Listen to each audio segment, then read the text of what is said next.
So I have been an ambassador for Sports Injury Fix for a little while now.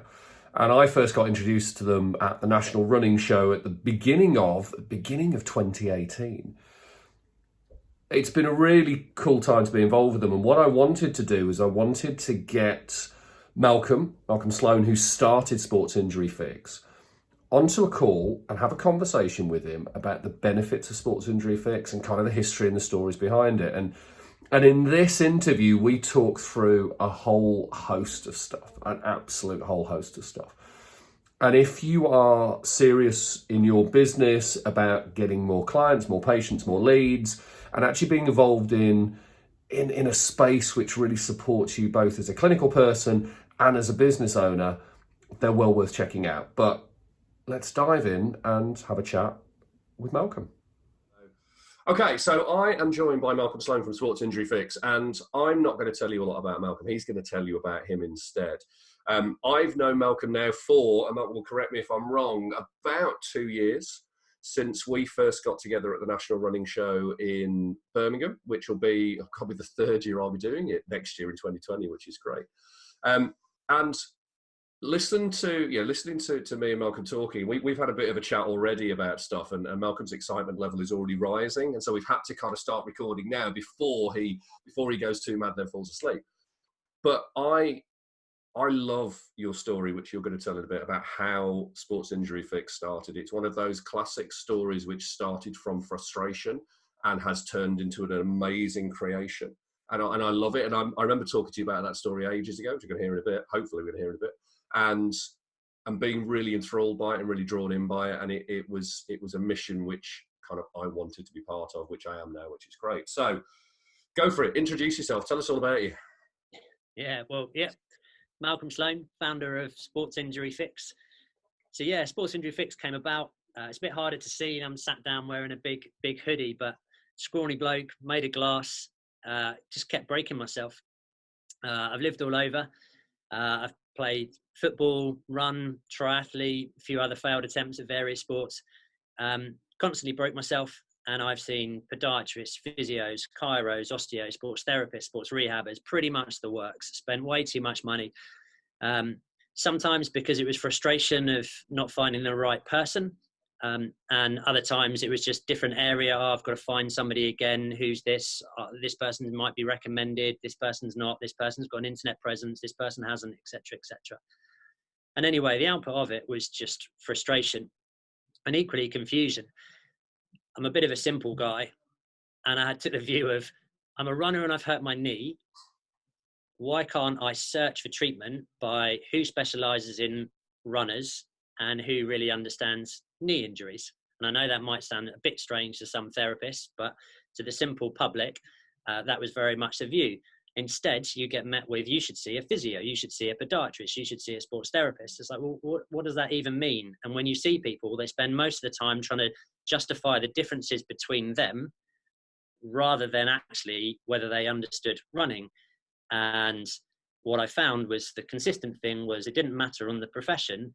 If I saw someone that understood my sport, I got a far better outcome from that. Had a lot of friends, played a lot of sport as well, lived all over. So reached out to a number of people and said, this is my experience. Am I just being silly? Should everybody know the differences between them? Or is this a common theme? And actually, time and time again, it was a recurring theme and a recurring frustration. So obviously, what do you do when you get frustrated about something? You either become an annoying bloke that sits in the corner of the pub whinging about it, or you try and do something about it. Had a little look and thought, okay, well, what could I do about it? Well, let's reach out to a number of therapists and let's see what they think. Let's see if they think that's a problem as well. And actually, are therapists happy to talk about what their sports experience and specialism is, and likewise with injuries? And actually, I was blown away as to how quickly the number of therapists that came out and provided this information to me. They didn't know me from Adam. They latched onto the idea, thought it was a great idea, had some really good feedback from it. And actually almost the relief as well, because a lot of them were saying on their own websites, they feel like they can't say some of that experience because they feel like they pigeonhole themselves. So they feel like they have to try and appeal to everybody. But what that means is that it just creates this greater noise, and it only frustrates people anyway. Yeah. So Sports Injury Fix became a safe space for people to be able to say, I've played rugby for 20 years. I really understand rugby at an elite level, right through to amateur level and vice versa. I've treated, I don't know, Alistair Brownlee running. I've been the sports therapist for the Cardiff Blues. So whatever it is, with one of them's the Team GB Ultimate Frisbee sports therapist. Really quite. Some of them are quite niche, but actually it means you really know that and really understand it. And so actually, if you get injured in those sports, and if you see that person, well, if that person doesn't understand the injuries and can't get you better, then no one will. And so that's the focus of it. What was interesting is then it started to evolve. It started to grow. It's been going for kind of 2-3 years. It started off as a free listing site at a full-time day job. And yet, fast forward 3 years, here I am sat chatting to Dave. Dave's one of our ambassadors. We've got a number of incredible high-profile ambassadors, the likes of Jack Chew from MSK Reform. We've had Colin Jackson as well, the Colin Jackson, come out and promoting us, all for free, just because they buy into that ethos and we have some shared values. And equally because it's evolved from, right, well, let's try and help the public with that listing side. But then what we quickly realized is, well, the majority of therapists are 1-2 person businesses. And actually they're trained to treat, not run a business. They're really struggling on the business side. So part of the reason why the public are getting frustrated is the therapists haven't had any help about, well, how do I talk about myself? Equally, I'm a 1-person business. So how do I make it easy for people to find me, to book with me at a time they want? There's just an assumption that software is this expensive thing that only bigger practices can have, and all of this. So actually, how do we simplify it? How do we make life simpler for therapists to save them money, get paid for no-shows, reduce their admin burden, help them articulate the value they provide to patients? Because what that does is then that makes the therapists happier, and it gives an easier experience to the public, and it makes the public happier. And in theory, everything comes together and it makes everybody happier, and it makes things a lot easier. It's working so far. Well, it seems to be. Yeah, it's interesting. There's still some that don't get it. There's still some that have never heard of us. But that's all right. And it's that classic thing, isn't it? Of generally speaking, it's either that faceless therapist practice on a high street with no real internet presence. No one really knows about them and what they do. And actually, they're very set in their ways. Or indeed, people that think they've got things absolutely nailed and they need no extra help whatsoever. And if they genuinely have things nailed and have things which they articulate brilliantly, well, then there'll be a successful business, and then that's great. It would still be good to have some kind of relationship with them, because if they are that good, well, you would have thought they'd want to help spread that word to continue to stay busy and be able to reach out and join up across the communities and across the professions, which is very much one of our ethoses. We found everybody's in their little swim lanes of their silos of their profession. Yeah. Sometimes even just their association within that profession. And actually the power of, particularly as you well know from National Running Show, having podiatrists and sports therapists and physios and osteos and soft tissue therapists all working alongside each other, all learning from each other. And then that's developed into then the private forum, and seeing people reach out and get over the nervousness of, well, if I ask this question, am I going to look stupid? To actually that wealth of information that comes back and the learning that comes from it. And sometimes that validates what we already know, and that's great, particularly perhaps for, I don't know, a podiatrist that thinks, well, a physio probably knows way more about that, they might judge me. Well, instead that gets flipped on its head as to, wow, actually I knew more than I thought, and that's been verified by these people, which is great. And here's some extra helpful pointers, which actually I can put into practice now, and that will really help my patients and will really help my business. Yeah, I mean the National Running Show was amazing, and I remember. I mean, the way I got there was via Tim Beasley Smith, who you'd been in touch with, and Tim contacted me and said, look, this show's in your neck of the woods, about 20, 30 miles from here. do you want to go along and go on a stand? And I was like, yeah, all right, why not? You know, what have I got to lose? It should be good fun. Registered for Sports Injury Fix. I'm thinking, oh, I've got another directory. Okay, but let's do it anyway. That's fine. But then got there, and over those 2 days, just the way everyone worked together, and you've touched on that already. There I am next to a physio on one side, a sports massage therapist on the other. They're doing some research down at the other end of the stand for a college, and it's just like, this is brilliant. And when everyone just descended on the stand, because we were doing free kind of assessments, advice, and to some degree treatment at that point, people just descended on the stand. And I remember it being about 6 or 7 people deep at one point on that first show, and thinking, what's going on? But it was really heartwarming for me, because the respect going on across the different professions. Everyone was open to listening to everyone else and working with everyone else and doing stuff together. But also, based on what Sports Injury Fix had done up until that point already, there were people coming on the stand going, I need to see a podiatrist, which was great for me, because normally people are like, what's a podiatrist? But it was that whole environment. And I remember going away from those 2 days going, yeah, I'm coming back next year. And then I'm coming back the year after, because it was just such a good environment to be in. And that in itself is special. That's something which, even if SIF doesn't do anything else, that bringing together of professions is something to be immensely proud of. Yeah, it's brilliant. Yeah, and I think it did wonders for podiatry in particular as well, because like you say, the first year was you and Tim, yeah, and then we had Lawrence Dreyfus the next year, and again he's coming back. You and Tim are now on your 3rd year. Yeah, Torsif as well came along, and then he's been to a couple of other shows as well. So it's a really interesting thing that people are sometimes a little bit apprehensive to come along to a show. But actually, when they do come along and they just see it blows their mind. And it's funny actually. My one original barometer was my dad. My dad actually was a finance director, and he's all quite a little bit formal and stuffy at times, very set in his ways.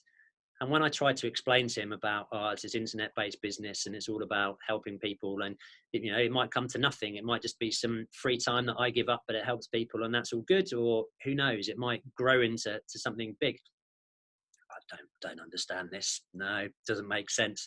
He came along to one day of that first national running show, and boy, like, there is no bigger advocate now. It's that he's almost changed his personality. It makes me a little bit embarrassed. He's there at every event wearing a Sports Injury Fix hoodie, like going up to this therapist and talking to them and trying to recruit them and handing flyers out to people and going, this just works. It just helps.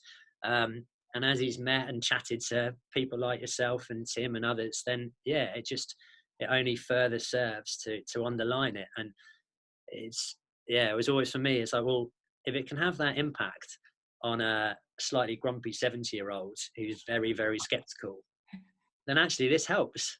And you know what? It's then also that thing of, it won't help everybody. And absolutely, we've made a few mistakes along the way, and there's a few things that we'll have set up that won't suit other people.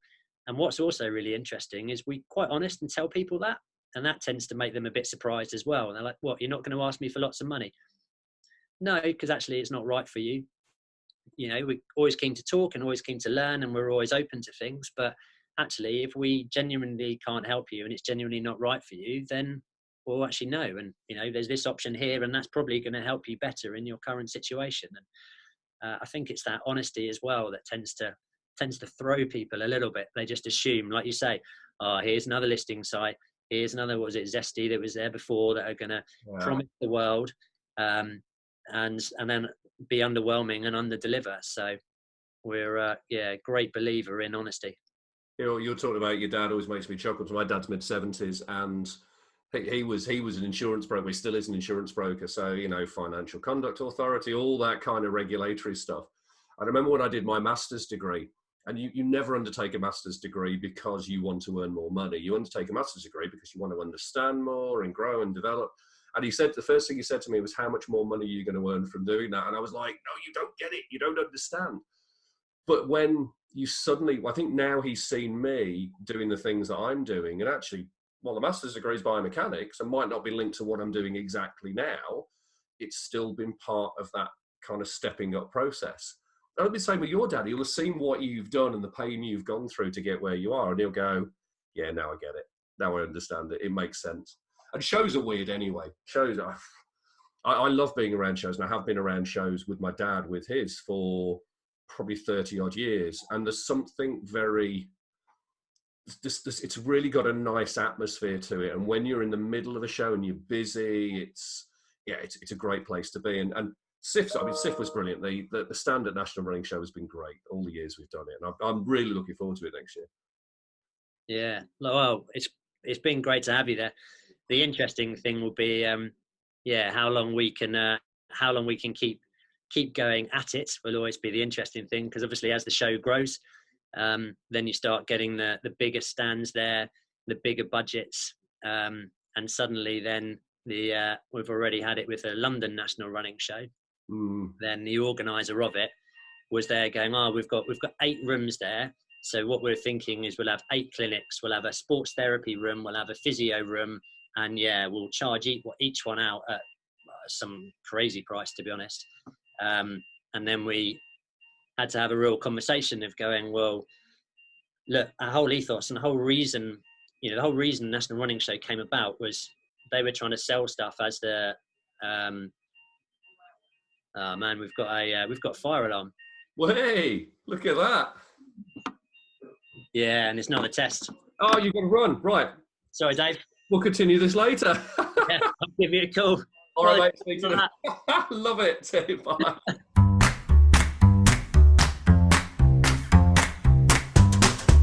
No deaths. No. It's quite nice, actually. We've got a gym just over the way. So actually, it allowed me to go and have a wee. Stand in the warmth and watch everybody stood outside in the cold and the rain. When I do these videos with people, it's really interesting. I had one of the interviews I did early was the guy called Ben Kelly who has spina bifida, and I did a couple of interviews for Spina Bifida Awareness Week. Yeah. And I said to Ben, I said, we'd met, and I didn't realise he had spina bifida until he ddid a talk at a networking event I was at, and he went, I didn't realise you had it until I saw those videos. Yeah, but I kind of hide it really, really well. But it was a story I'd never told. And it was like, why am I not telling that story? It's a really good story, and it's a brilliant story. But Ben, when I was talking to Ben, I sent him a message and said, I said, "You still okay to talk?" He went, "Yeah." He said, "I'm in bed though. Is that all right?" So I've now interviewed someone in bed, and Ben was brilliant. And now we've had a fire alarm go off during an interview, which is brilliant. So, but it's interesting actually, going back, actually, that's a good thing to talk about. My kind of spina bifida story, I think one of the things which we always believe is that our stories are dull. And I know I did this on a blog post on SIF, is we think our stories are really dull, and we think that no one cares about our stories. But probably the reason I ended up as a podiatrist, or one of the big reasons, was for me to understand my spina bifida more, and for me to kind of join the dots as to what was my podiatrist doing 25, 26 years ago to help save my foot. And your story about lots and lots of injuries and wanting to find a solution to that, and what can I create, all of these things come from great stories. And certainly one of the things which with marketing I see a huge amount of is people with really sterile websites, a list of what they provide, and that's it. And actually when you start delving into the story a bit more, it gets really interesting, and it helps with that authenticity, and it helps with that connection between people as well. So so these interviews are fun when people get drawn out and dragged out because there's a fire going on somewhere. Yeah, it's true. The story is such a powerful thing, though, because people. I think there are some people on there that there are always those people that naturally tell every single story they've ever had and bang on about it. And so I think as human nature, the majority of us think, and associate at times the storytelling with the loudmouth. And then sometimes put a negative slant on it. So then we don't say it. Yet then you see it when a story is told in a way that resonates with us. It's so super powerful. And particularly nowadays when we're bombarded with information and information overload, then actually you need something to stand out from that sterile mass. Yeah. And what is it that stands out? Well, what do I connect with? I don't connect with a list of words. I connect with a story, a personality, a picture, a video, a feeling, a sense, a smell, whatever it may be. And it's feeling comfortable with, okay, well, if I put my story out there, well, actually, for 80% of people, they probably won't be that interested in it. But that's all right, because you can never appeal to everybody. You don't want to appeal to everybody, and everybody's different.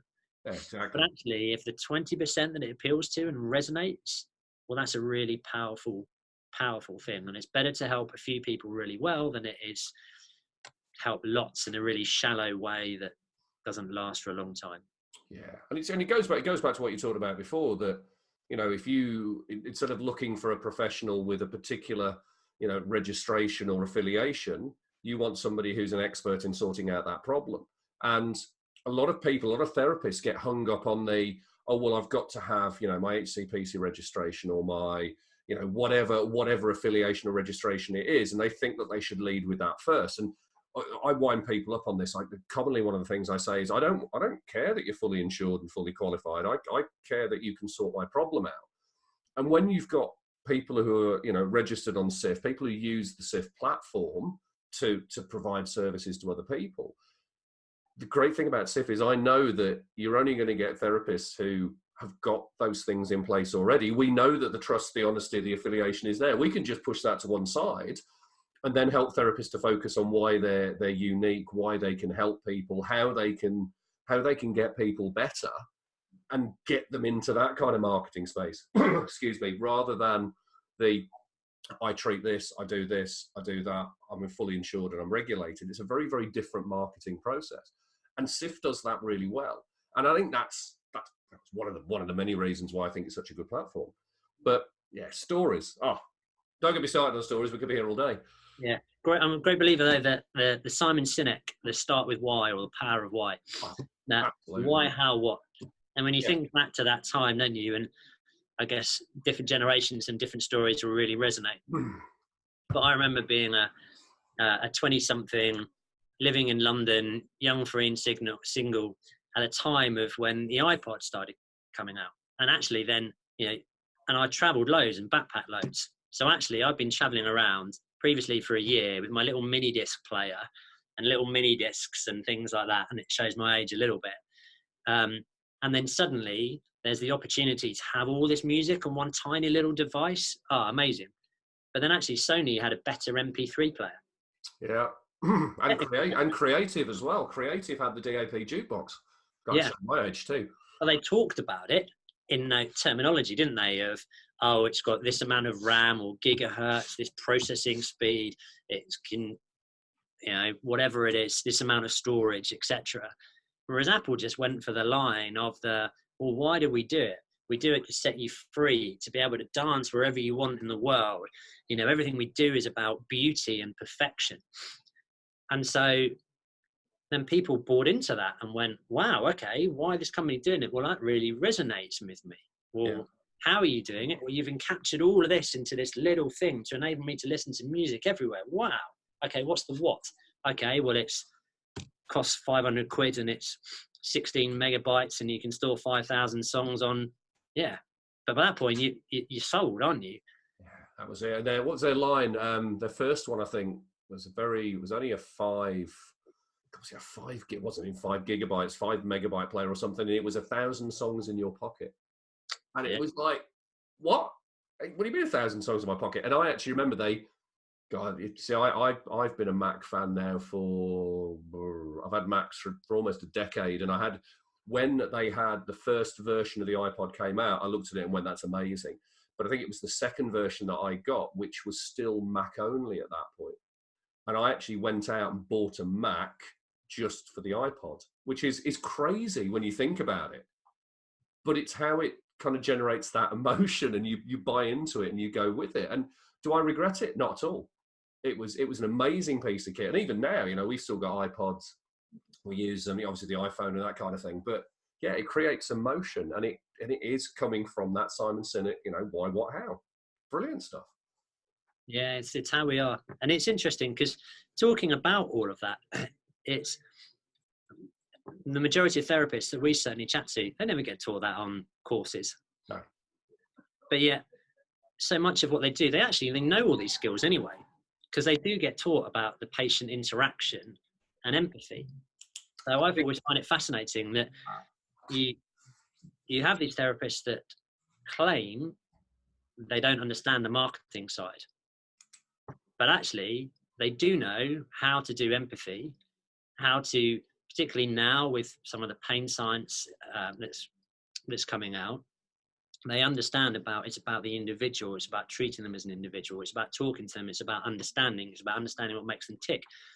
It's about, okay, well, if I give them more than 3 exercises, if I give them 5 to 6 exercises, there's something like 50% less chance of them doing them than if I give them 1 to 3.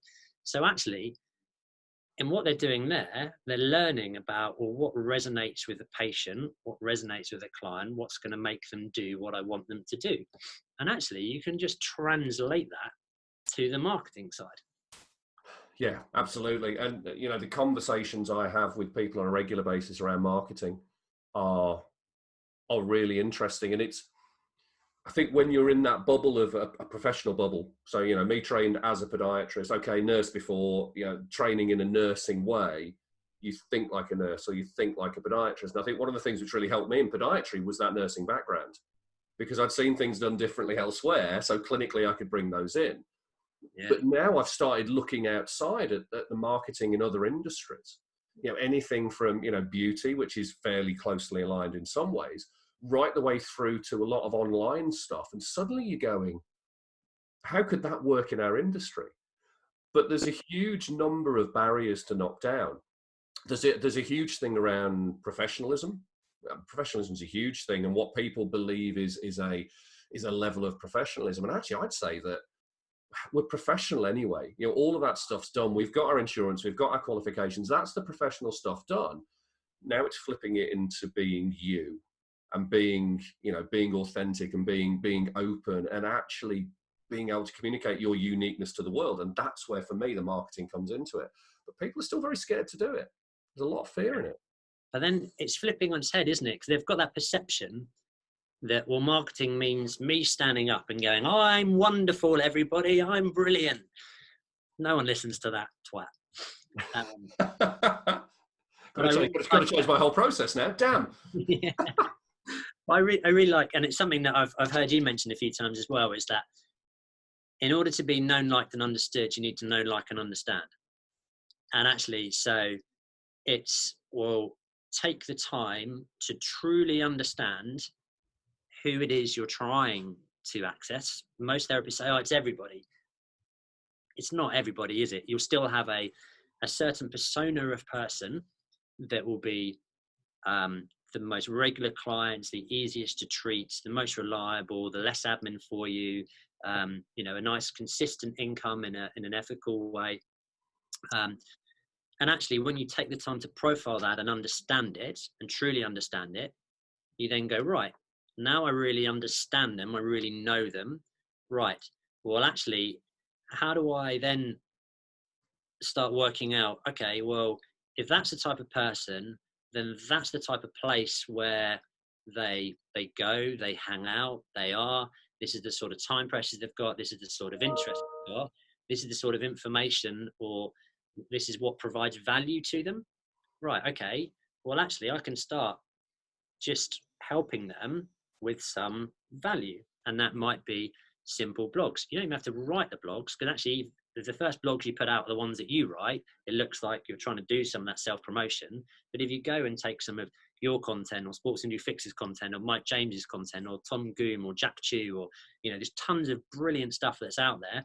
Just go on the Guardian or BBC website or something, and actually go, put a little one-liner. This is really helpful for triathletes. This is something for endurance athletes. Then actually you're providing value to them. They then start seeing that and going, oh, this person is providing value. They've taken the time to do that. It's taken you 30 seconds. Yeah. And actually that is you marketing yourself. And then you're starting to position yourself as an expert. People will start to know you. They'll start to like you. They'll start to trust you.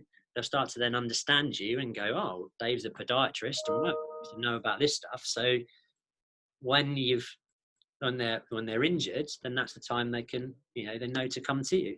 Yeah. And equally, it's that thing of, well, in amongst that value of what you're putting out, you then buy yourself the opportunity to just drop in a few little bits here and there that just make it a bit more obvious about what you do. It's like watching ITV or Channel 4. If it was constantly adverts, we'd never watch it. But actually, people watch it because there's enough value in the rest of it that, okay, well, we can put up with a few of those adverts that, Yeah. and we are influenced by those adverts, whether we like them or not. The thing is that pretty much everyone who sits on the SIF platform as a therapist, and everyone I talk to at the National Running Show, and everyone I talk to, you know, around the place, are scientifically based therapists. And when people look at marketing, they just go, well, it's not science.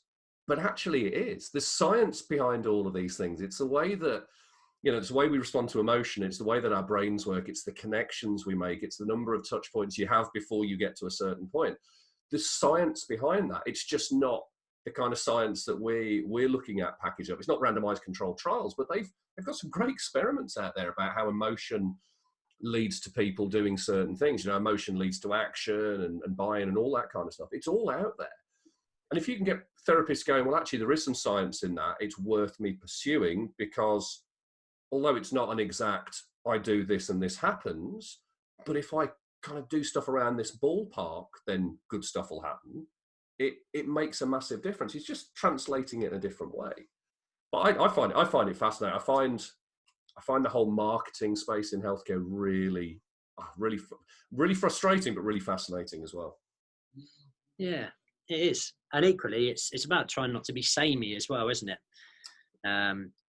But I'd be interested in your thoughts, actually, at Therapy Expo. So we were kindly guests of the Sports Therapy Association. One of our one of a number of associations that we partner with, and we provide a discount to their members because we're very keen about, as much as working with amazing individuals like yourself, who people follow and like and respect, then obviously association still is definitely still a place for them. And we were right opposite a stand, a presentation stand, and there was a load of people in suits came up and said, until you're earning £100,000 a year, you shouldn't do any social media and you don't need a website. Oh, I have to disagree with that one quite a lot, really. A website is cheap as chips, and actually it doesn't need to be anything other than a placeholder. If I was going for a website, I would have a website with two things. It would be information on you, who you help, who you serve, a couple of stories, how to contact you, and then a blog. And then I'd update the blog on a regular basis using all the keywords, because that's search engine optimized throughout. And then I would be all over very simple social media. And he might not want to do, you know, Twitter and, you know, and I've forgotten now, Instagram and YouTube and Facebook. You might want to pick a couple which work for you, but you want to be on there from day one, because, you know, I look at where I am now, and it's been a 4-year journey from my first ever video. It doesn't happen overnight. Now, if I'd have waited to be, you know, earning 6 figures before I started doing stuff, then it just wouldn't work. So no, I would go completely the other way on that one for me. Yeah, that's good. We fundamentally disagreed with that, and we weren't going to pay the £1,000 reduced from £6,000 for this amazing course that will tell us why and the secrets of it. The thing is, I love the idea of there being secrets and fast ways of doing things and hacks and all that kind of stuff. And I love the clickbaiting of that. You know, discover 6 hacks to earn 7 figures in 3 minutes. But it does come down to consistent things. It comes down to being consistent, and it comes down to showing up as often as you can and talking about the things which matter to you. We can't control other people's reaction to our message. I mean, okay, scientifically, there are things we can do to influence that, and that is your advertising and marketing. But, you know, I can put the most beautifully crafted post out with full of stuff which I think is important, and it drops. It's like a stone; it just bombs. But then I can put a meme out which other therapists and other people kind of get as an internal thing, and it'll get like 100 likes and comments. And while there are patterns to it, it's about that consistency of showing up on a regular basis and doing it. So, yeah, I've, if someone wants to pay me £6,000 and I can show them hacks, I'm more than happy to do that, and I'll put a course together for you. But it's about just being yourself. It is. I don't know if you've read around, because nowadays, isn't it? You can find anything you want out on the internet. Yeah. So why do people still see accountants, still see personal trainers, still see therapists, still see podiatrists, etc.? The reason why they do it is actually because you, rather than being the oracle of knowledge, you become a trusted advisor. And actually, there's that book, The Trusted Advisor. I forget who it's by. It's full of fluff, but actually, the equation that comes out of it is really powerful, which is that it really talks nowadays about, in order to succeed, you need to become a trusted advisor, because you have to differentiate yourself from all of that free stuff and all of that information that's out on the internet. People can go and get what they want for free, but actually it's about understanding it and knowing what's relevant. That's what they're really looking for. Yeah. And actually, in that trusted advisor role, it's the credibility plus reliability plus intimacy divided by self-orientation. And that intimacy is a really interesting point, because actually, like you say, you're putting out these amazing content, these bombs of knowledge that's just fantastic. But at times that can be, well, if Dave is just putting out information about that, I don't really know who Dave is. I don't really know too much about his background. Suddenly then, when a little meme goes out, okay, Dave's got a sense of humour. Quite like that. It's quite funny. There's a little story about spina bifida. I had no idea. Literally, I'd known you for 18 months and had no idea. And again, it's that intimacy, isn't it? It's that little window into your life. And it's like, wow, okay, so this isn't just a guy that's read a few books and he's just regurgitating some stuff. Actually, this is someone that's been there, seen it, done it, learned some stuff from personal experience. Some of that storytelling, that intimacy side really comes in. And that social proof and people by people, it just helps us create that connection with you and then buy into the rest of the stuff. And yes, some people will have seen that and won't have liked it, but far more will. Yeah, and it is. It's that sits in very closely with the Daniel Priestley work, the key person of influence work, which is amazing stuff. And I think, for any therapists who are watching this, if you have a particular interest in one particular thing, so you were talking about frisbees earlier, if you are the podiatrist who deals with people who do frisbee, throw frisbees for a living, talk about it. Become that key person, that expert in that area, and talk about it a lot. Because you might find that some people have no interest in that at all, but you only need a certain number of people who've got that interest and know that you're the expert in it to come along and see you, and it's a business. But I think that trusted advisor is really interesting stuff. So doors opening. Okay, when you're recording a vlog as well, and then your wife turns up as well. You're recording as well. Yeah, I'm sorry. That's fine. Well, we got.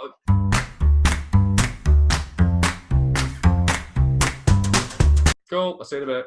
There you go. There we go. Fun. Part of the fun, isn't it? Really. You see what happens in this house all the time.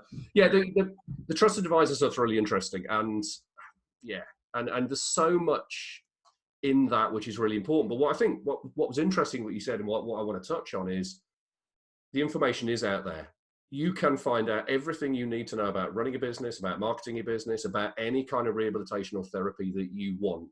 It is there on the internet. You can access it via your phone at any point, by the computer.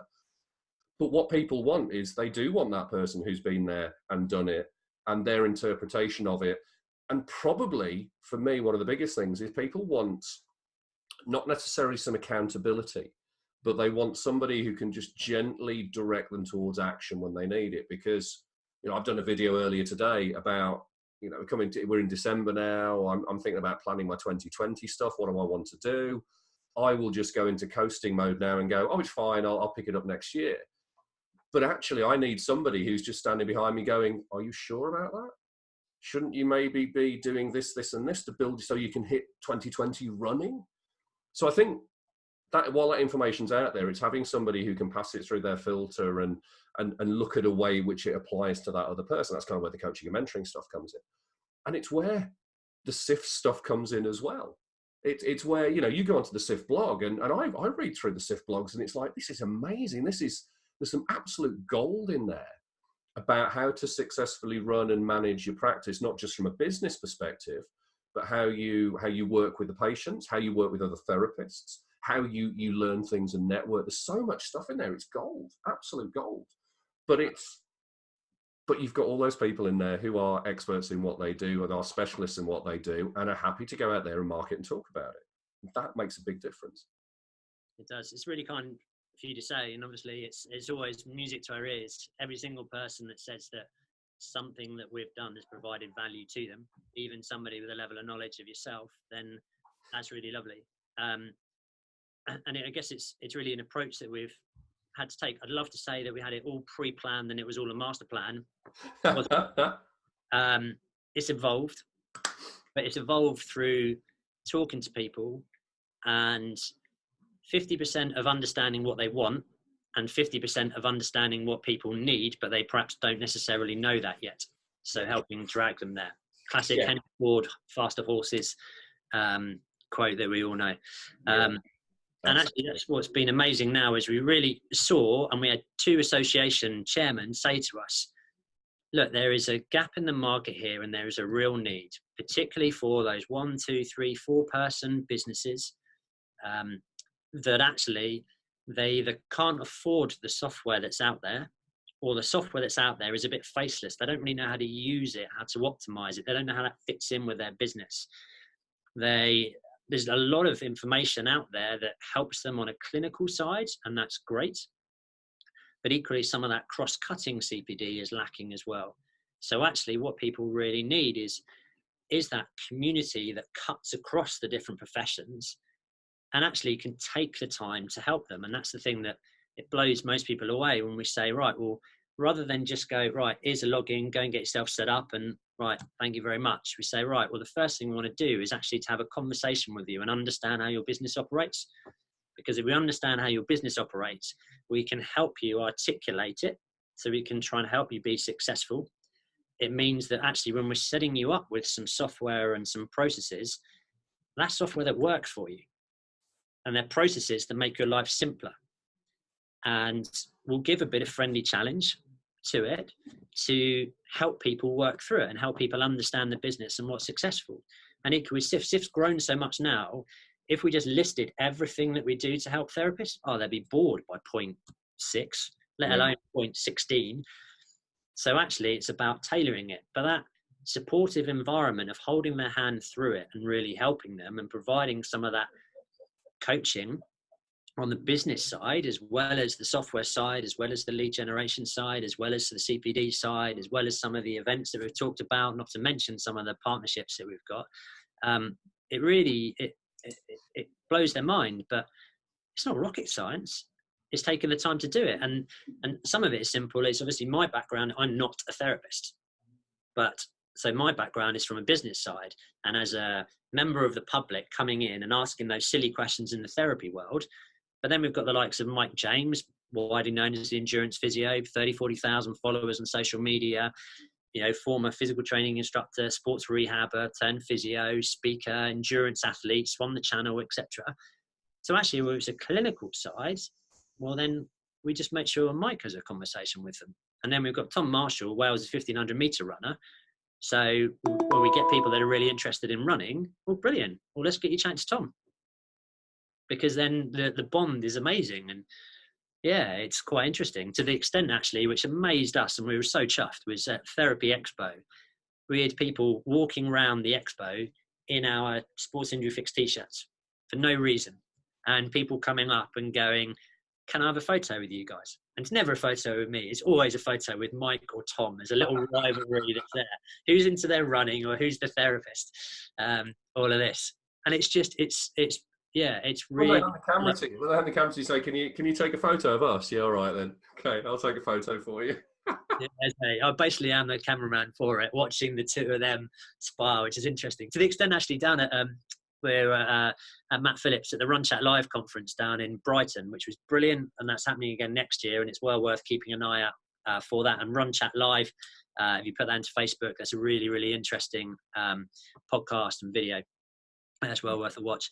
And yeah, down there is someone actually came up to me and was talking as if they knew Sif. I thought, oh, that's brilliant. I take it it's Mike and stuff, and just like, oh no, it's you. And so for the first time, it was that strange thing of like, wow, okay, right. No, this is a bit weird. No, I'm not the face of the company. It should be Mike and Tom.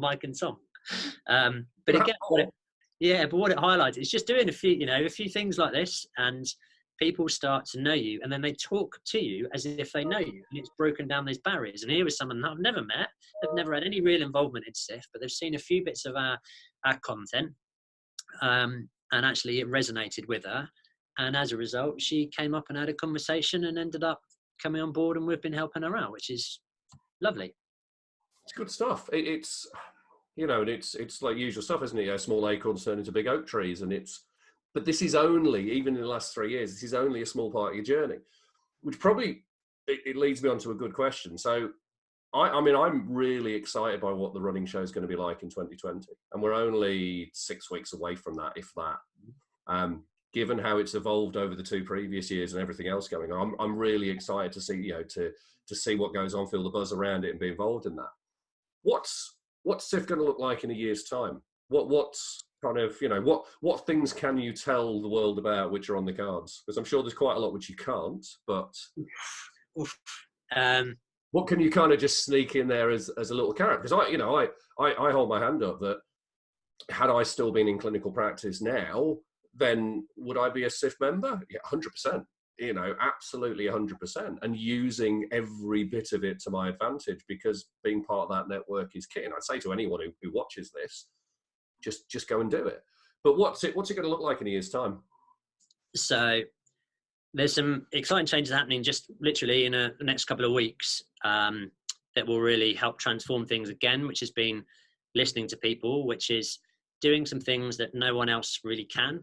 So when we first came in the market, one of the USPs was about enabling therapists to take payment up front, so they got paid for no-shows. That was a big issue for a lot of therapists.